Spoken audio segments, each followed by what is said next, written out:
பின்பற்றினா போதும். இயேசு சொன்ன வார்த்தையின்படி நடந்தா போதும்.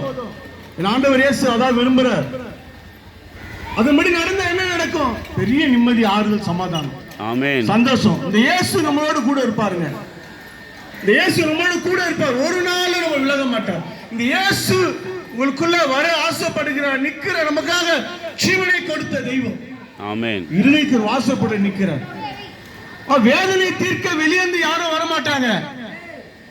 மனதில் உள்ள கஷ்டத்தை மாற்ற வெளியேந்து யாரும் வர முடியாது. எந்த டாக்டர் கிட்ட போனாலும் ஒண்ணும் பண்ண முடியாது. டாக்டர் கிட்ட போனா உடம்புக்கு வியாதி தான் மருந்து கொடுப்பாரு. மனசில் உள்ள வேதனை யாரால தீர்க்க முடியும்? மனசில் உள்ள வேதனையும் கவலையை தீர்க்கிறவர் ஒரே ஒருவர், அவர் தான் ஆண்டவர் இயேசு. இந்த இயேசுக்கு உள்ளத்தில் நீங்க இடம் கொடுங்க. நீங்க நாளைக்காக நான் என்ன செய்வேன், எப்படி வாழ்வேன், என்ன பண்ணுவேன், கவலையே படாதீங்க. இயேசு சொல்றதை நான் சொல்றேன். என் ஆண்டவர் நான் சொல்லியிருக்க நாளைய தினத்தை குறித்து கவலைப்படாத.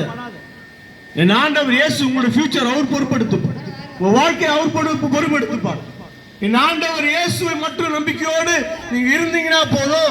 என் ஆண்டவர் இயேசு உங்களுக்கு என்னென்னலாம் நல்ல காரியங்கள் நடக்கணுமோ, நன்மையான காரியங்கள் நடக்கணுமோ, என் ஆண்டவர் இயேசு அது உங்களுக்கு வந்து சேரும், அது நடக்கும்.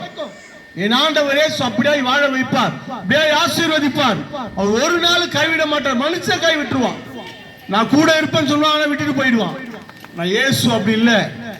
ஏதோ இந்த இடத்துல நாங்க பேச்சுக்காக பேசுறோம்னு சொல்லிட்டு ஏதோ உங்களுக்கு நாங்க ஏதோ கவர் பண்றாங்க. தயவு செய்து அப்படி எண்ணம் இல்ல. இயேசு எங்கள் வாழ்க்கையில செய்த நன்மை. நான் ஞாயிற்றுக்கிழமை சாப்பிட்டுட்டு தூங்கி ரெஸ்ட் வீட்டுல.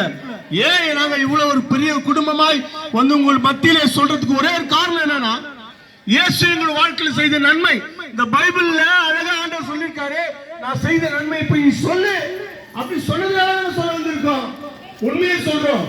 இயேசு சொல்லிருக்கீங்க, நான் பெற்ற இன்ப பெரிய வையகம். தமிழ்ல அழகான ஒரு பழமொழி உண்டு. நாங்க பெற்ற இன்பத்தை சொல்றோம்.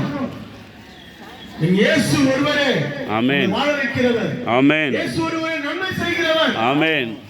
இதோ இந்த வீதியில் நின்று நாங்க சொல்றோம் சொல்லி தேச நீங்க